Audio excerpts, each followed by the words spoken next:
L'Afrique est actuellement en ébullition, avec un rassemblement militaire et populaire autour de chefs militaires d'Afrique de l'Ouest tels qu'Ibrahim Traoré et Abdulrahman Tiani et Assimi Goïta.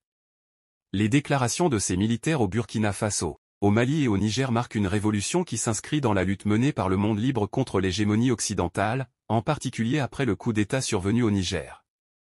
La carte de l'influence en Afrique a considérablement évolué. Les discussions sur l'option militaire s'intensifient, notamment après l'expiration du délai fixé par le Niger pour le départ de l'ambassadeur français, auquel Macron a choisi de ne pas répondre en insistant pour maintenir son ambassadeur en place.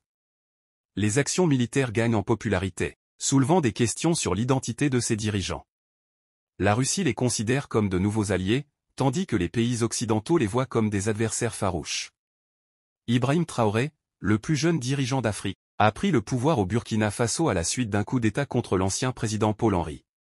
Ses déclarations lors du récent sommet russe ont suscité des sentiments de tristesse et de chagrin chez les Africains. Assimi Goïta, cet homme a joué le dernier hymne d'adieu à la France en Afrique de l'Ouest.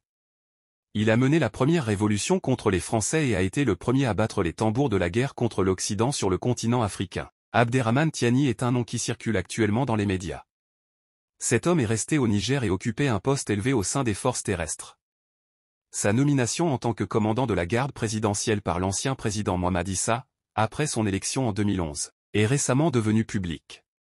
Abderrahmane Tiani est resté commandant de la garde présidentielle même après l'arrivée du nouveau président, Mohamed Bazoum, jusqu'à ce qu'il renverse et annonce son investiture à la tête du Conseil national pour la protection de la patrie. Les peuples de cette région ont décidé de défier leurs anciennes puissances coloniales et ont opté pour l'option militaire dans leur lutte. Il reste à voir de quel côté les choses pencheront sur le continent africain.